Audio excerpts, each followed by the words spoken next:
We know New York for its fashion, films, and food. We also know New York for its incredible skyline, one any architect would kill to have a hand in curating. It's a perfect blend of new, modern, sleek structures like the Steinway Tower and classic, elegant structures like the Woolworth Building, which is now a National Historic Landmark. The number of skyscrapers in this city is higher than any other city in the world, including London and Dubai. New York's skyline is not only a testament to its stunning design and architecture, but also its resilience. After the tragedy of 9/11, New York bounced back and built the One World Trade Center building on the same site. Today, it is the tallest building in the United States and the 6th tallest in the world. And in the last decade, even more skyscrapers have come up thanks to the construction boom. In the last 7 years, 36 new towers have come up, and as of late 2019, the city has 15 buildings that have been built at or topped out 1,000 feet. And aside from those completed or topped out towers, New York has many skyscrapers under construction, a lot of them over 990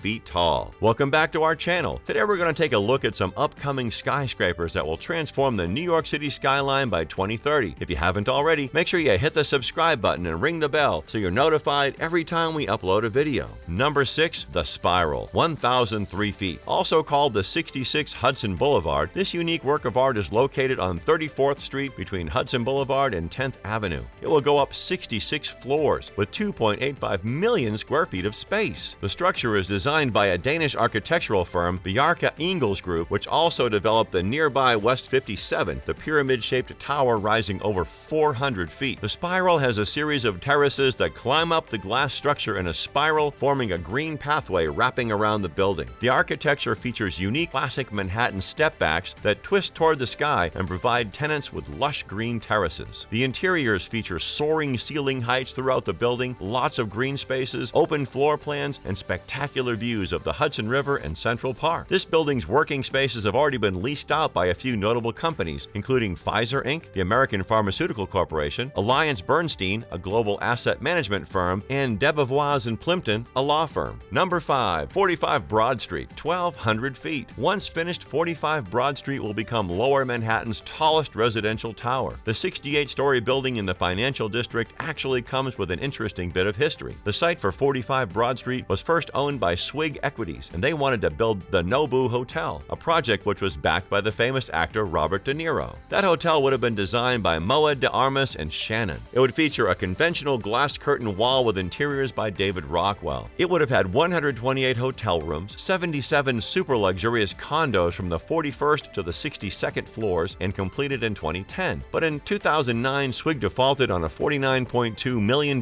mortgage from Lehman Brothers, leading to foreclosure. Madison Equities acquired the land in 2014, and renderings of the 45 Broad Street building was finished 2 years later, and clearly it was a hit. Designed by CHETRIT, which also made One Madison, the building has a bronze aluminum cladding and a distinctive crown, making it one of New York's first neo-Art Deco skyscrapers. Number 4, 9 DEKALB Avenue, 1,066 feet. Originally called the 340 Flatbush Avenue Extension, this site was first owned by J.P. Morgan Chase, who used the space as a bank branch. In 2015, Fortress Investment Group provided $115 million to JDS and the CHETRIT Group as a loan to acquire the property. After that, Bank OZK and Melody Finance issued $135 million, replacing Fortress's loan. The construction for the very first super tall building in Brooklyn finally began in mid-2018. The building incorporates the historic Dime Savings Bank building designed by Mowbray and Uffinger. It's clad in stone, bronze, and stainless steel. The architects, Shop, have stated that the firm took inspiration for the structure from the Dime Bank building, with its vertical features mirroring that of the bank's columns. Once finished, it will have 73 stories with 150 condos, 425 apartments, and 140,000 square feet of commercial space throughout. At the current pace of construction, it will quickly eclipse the Brooklyn Point, which is currently the borough's tallest building. The nearby Dime Savings Bank will be converted into an upscale retail space and could possibly be an entrance to the new building. Number 3, Tower 5th, 1,555 feet. The facade of Tower 5th is designed by Gensler, and it will feature a closed cavity system that reduces solar heat gain by 70%. The structure reaches a cantilevering observation deck consisting of multiple floors at the top. Going up the form are floor plates spanning 19,800 square feet with column-free floor plans and a line of windows much like 432 Park Avenue. The 8th floor has a wellness center with an indoor pool and a running track, and the 80th floor has a sky lobby called the Sky of America. Renderings show a large open open-air platform, a restaurant with a wraparound floor-to-ceiling glass wall, and a vertigo-inducing rectangular U-shaped glass floor like the protruding skywalk at the Grand Canyon. Gensler is speculated to be the designer of Tower 5th, and their renderings of the project leave little to be desired. The main lobby at ground level will feature a through-block hallway lined with white marble, spanning the depth of the lot. In a striking design flourish, the tower will sit atop a narrow pedestal that rises nearly 400 feet above the street. The balancing of the building above these structural cores is not unlike the architecture of the Citigroup Center. The tower's main portion will feature a regular grid of windows measuring about 15 feet wide with 9 in a row. Once completed, this structure will be the 15th tallest building in the world and the tallest in New York City by roof height. The podium will house entrances to the elevators, a retail and food market in the cellar levels, an atrium that spans the full height, expansive seating areas, and a 3-story auditorium. Demolition of nearby buildings for the plot has been put on hold for now. No completion date has been announced yet, but it's definitely a building we're all waiting on the edge of our seats for, especially given these renderings from Gensler. Number 2, 270 Park Avenue, 1,425 feet. Bringing down the existing 52-floor, 707-foot-tall 270 Park Avenue tower will be the largest planned demolition in history after the 612-foot Singer Building. The structure is being demolished to make room for the new J.P. Morgan Chase World Headquarters, now called the J.P. Morgan Chase Tower. The high-rise office building in Midtown Manhattan is being designed by Foster & Partners. The renderings show a wide open foundation that narrows as it reaches for the sky. The tiered design is said to mimic the wedding cake skyscrapers like the old McGraw Building on 42nd Street, and the diagonal braces on its east and west elevations add a futuristic flair. The J.P. Morgan Chase Tower enjoys a premium location alongside One Vanderbilt, Tower 5th, and the super tall and sleek structures on Billionaire's Row. The 70-story headquarters will have space for 17,000 employees across its 2.4 million square feet of space. Number 1, 350 Park Avenue, 1,450 feet. Amidst the evolution of the Manhattan skyline, one of the most notable changes has been the completion of the Midtown East rezoning, which has resulted in the rise of One Vanderbilt and new projects like the J.P. Morgan Chase Tower and Vornado and Rudin's plan for 350 Park Avenue. The tower will be an office building and have 0 residences. It will span 1.68 million square feet with over 50,000 square feet of amenities. These will include an arts club, 2 sprawling dining rooms, 1 all-day and 1 fine dining restaurant, and a sky terrace and sky lounge on the 53rd floor. The speculation is that Foster & Partners have been picked for this project too, and their plans were leaked thanks to a mysterious brochure created by Vornado and Rudin Management. It contains dozens of images for the project featuring both interiors and exteriors, offering a surprisingly detailed look for something that is still years away from starting construction. It seems the design for 350 Park Avenue would be a dramatic departure from both historical and contemporary stylings that currently dominate the Manhattan skyline. It will feature a striking mix of classical massing proportions and an ultra-modern facade reminiscent of Foster's Hearst Tower. The tower is located next to 432 Park Avenue and One Vanderbilt, so it will be right at home with a super tall skyscraper family. And though it will be in the middle of the pack, it will clearly be able to hold its own in the overall Midtown skyline. So with all that, it's safe to assume that by 2030, we'll have several new skyscrapers changing the skyline of New York, where at one time a 1,000-foot tall building sounded terrific, has now become the norm for New York City. Their impressive heights and unique designs will make the city look like you've just stepped into a hyper-futuristic sci-fi film. And who doesn't enjoy that? What do you think of these upcoming projects? Let us know in the comments below. If you enjoyed this video, make sure you give it a like and check out others like this on the King Luxury channel. Thanks for watching, and we'll see you next time.